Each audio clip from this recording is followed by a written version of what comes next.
What's good, YouTube? It's your boy, Blue Blood Sports TV, back at y'all with another one. So, former four-division world champion, Mexican superstar boxer, Mikey Garcia, weighs in and gives his thoughts on last Saturday's highly anticipated showdown between undefeated two-division world champion, WBA, simultaneously 130, 135-pound world champion superstar boxer Gervonta Tank Davis, and his close friend, former four-division world champion, Mexican superstar boxer Leo Santa Cruz. Mikey Garcia weighs in and gives his thoughts on the fight, and he says that he thought that Leo Santa Cruz was doing very well in the fight. He says that he thought he was putting up a very, very valid effort. He says that he had him winning 2 rounds, just like the three judges. After the official scorecards were handed out after the fight, judges had Leo Santa Cruz down 3 rounds to 2. They had Gervonta Tank Davis up 3 rounds and Leo Santa Cruz winning 2 rounds. Obviously, the dramatic knockout took place in the 6th round of the fight, in which Mikey Garcia stated that it was not a lucky punch. As you know, you have guys, a lot of guys claiming. One in particular is the longest reigning champion in the sport of boxing, WBC featherweight world champion, superstar boxer, Mr. Gary Russell Jr. He stated that it was a lucky left uppercut. With that said, Mikey Garcia states that it wasn't a lucky left uppercut. It was definitely planned. It was orchestrated to play out that way. He attempted it a few times earlier in the fight, just didn't have the success. He said that there is no textbook to tell you A, B, and C when you're in the fight. He says after the fight, everybody looking at the fight can look at it and say he threw 3 straight right hands, and Gervonta Tank Davis eventually caught wind to it, timed him, and hit him with the uppercut. That's exactly what happened. But Mikey Garcia is saying sometimes when you get in the flow of the fight, there's no textbook. There's no blueprint as to what you should follow. You shouldn't be, not 1, 2, 3, 4. He says when you get in the flow of a fight and your adrenaline is pumping, he stated that things happen. So I think personally, he landed the right hand. He threw another right hand, it grazed him, and he went for a third one, which Gervonta Tank Davis ended up timing that third one, slipped it to his left, came up with the left uppercut, and that was all she wrote in the 6th round. With that said, Mikey Garcia says, this MF is the real deal. Mikey Garcia praised him. He said, this MF is the real deal.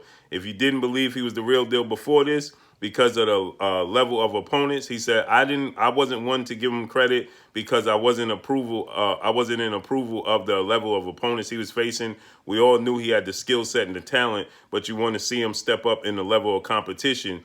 He said, I didn't give him much credit for Yuriokis Gamboa fight and the other guys. I couldn't even remember their names. He said, but Leo Santa Cruz is accomplished. He's a close friend of mine. I know his heart. I know his approach. I know his dedication to the sport. I know he's a tough out. He said that was absolutely impressive. He said, this MF is the real deal. He says he is not the hype, but he is the real deal. He said, I always kind of figured and knew that he was the real deal, but like everybody else, I wanted to see him step up in the level of competition. Now, I know people are going to say he had a size advantage over Leo Santa Cruz. He said, yeah, Leo Santa Cruz is probably still a natural bantamweight or featherweight. I have to debunk that because Leo Santa Cruz he had the height advantage and the reach advantage. Now, as far as compact, yeah, Gervonta Tank Davis is built different. Gervonta Tank Davis is only 5'5", and he only has a 65-inch arm reach. Leo Santa Cruz is 5'8" with a 70-inch arm reach. So yes, they're built. He's more wiry. He has a wiry frame, but that's equivalent to Mikey Garcia himself facing off against Terrence Crawford when they was at 130 and 140. Terrence Crawford is going to have the wiry, slimmer built frame. Mikey Garcia has the shorter, compact frame, but that don't mean that Mikey Garcia is the bigger guy. You understand? Mikey Garcia is still the same weight class as Terrence Crawford. They just distribute their weight different. Mikey Garcia would be the shorter, compact guy at 5'6", at 140 pounds. He would look more thicker, right? Terrence Crawford would be taller. He's 5'8" with a 72-inch arm reach, like Leo Santa Cruz, and he's built with a wiry frame. So it's not that Mikey Garcia would be the bigger guy. He wouldn't have an advantage being a bigger guy, because in that situation, you won't say that because Terrence Crawford is the more skilled guy. You understand? He's the more athletic, the more explosive guy. Mikey Garcia is more flat-footed. So you see how you could twist it to look like Gervonta Tank Davis was the bigger guy. In all actuality, he was not the bigger guy. He was the more athletic, the more explosive, more talentedly gifted guy in the ring. So that's why he hits harder clearly than Leo Santa Cruz. So that's why people like him to be the bigger guy. And he is not the bigger guy. So I want that to end now.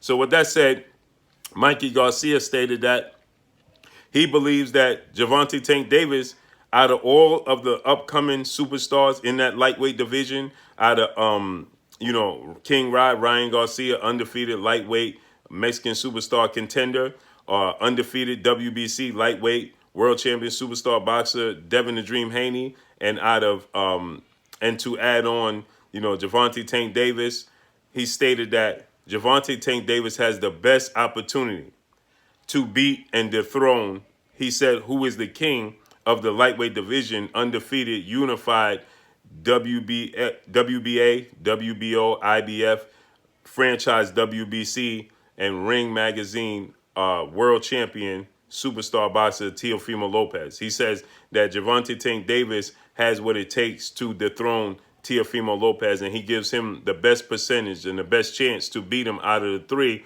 He says now Devin Haney might be the more skilled guy out of all of them.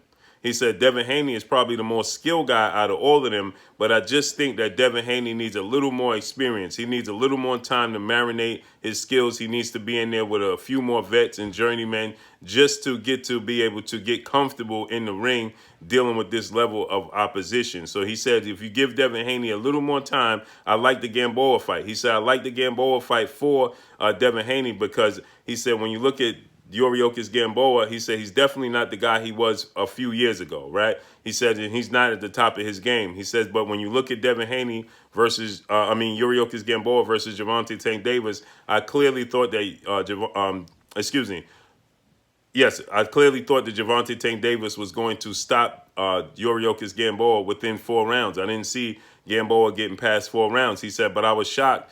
And the fact that he got to the 12th round with a torn Achilles, with a popped Achilles, and in there with an explosive power puncher like Gervonta Tank Davis was simply because of his experience. He says that experience is very, very important. So he says when you look at the fight with Devin Haney and Yoriokas Gamboa, he loves the fight, Mikey Garcia. He said, I love this fight because the experience factor. Yoriokas Gamboa knows how to survive. He knows how to, navigate himself around the ring.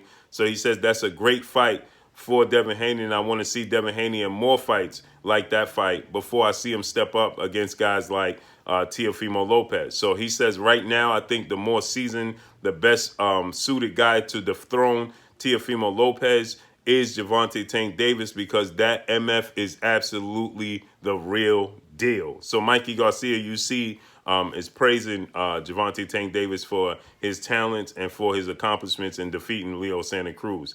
With that said, I like Devin Haney to be able to dethrone Teofimo Lopez, in my opinion, because of that skill set that Mikey Garcia is making mention of, what he's referencing to, right? Because I believe that Devin Haney mindset is more mature than we actually give him credit for, because he's been in and around all of these, fighters like Floyd Mayweather, like Mickey Bay, like Roger Mayweather, like Floyd Mayweather Sr., so many great past fighters and trainers that he has in his corner that been prepping him since the 5 years old, like Kobe Bryant. You understand? He's prepared for the big stage, and I think that he won't be,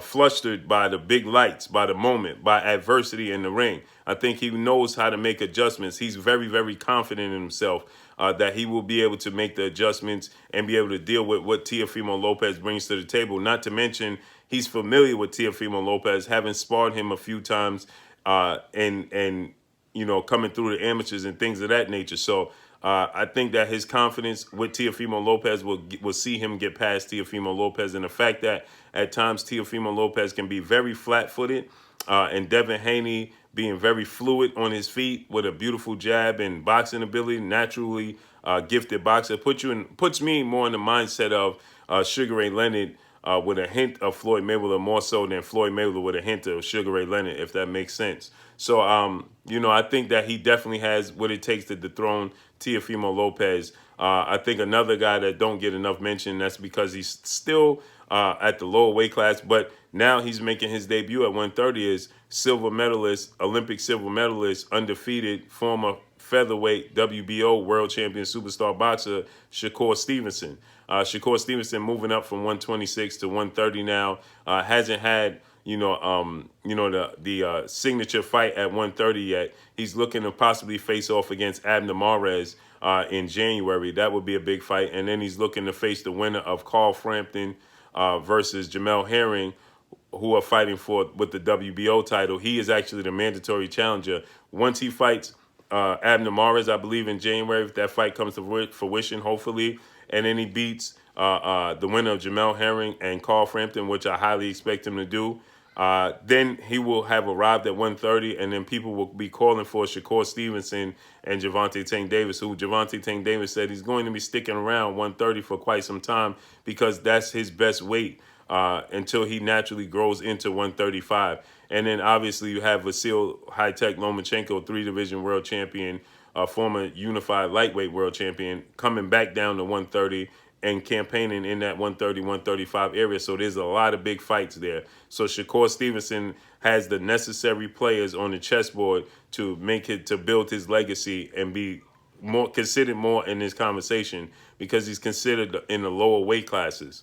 But he's a major player. So I would love to see this fight. As far as Gervonta Tank Davis versus Teofimo Lopez, this is a huge fight. I think that Teofimo Lopez, Gervonta Tank Davis is definitely a 50-50 fight. They mirror each other, in my opinion, right? They're both explosive. They both very strong. They both very athletic, and they both could be very flat-footed. And they both seem to be vulnerable on the defensive end of the sport, right? So it makes for a very exciting fight. I would favor Gervonta Tank Davis. That's my initial thoughts when this is mentioned. But I wouldn't be surprised if Teofimo Lopez wins the fight because he showed versatility against Lomachenko when he outboxed what is considered the best pure boxer in the sport of boxing currently right now for the first 7 rounds of their fight. So that's a 50-50 fight, and I would have to really do my homework and break down the 2 fights to really make a serious pick and stand on that square. But drop a comment in the comment section. Let me know what y'all think. Y'all already know what it is. It's your boy Blue Blood Sports TV. Hate, like, comment, and subscribe. Hit the subscribe button. Hit the like button. Hit the bell icon to get all the new notifications. Follow me on Instagram at Blue Blood Sports TV, or one word. Y'all already know what it is. Shout out to the entire LDBC. Shout out to New Media. Shout out to Black Media Row. Make sure you like and share these videos. That's all I got for y'all. Peace.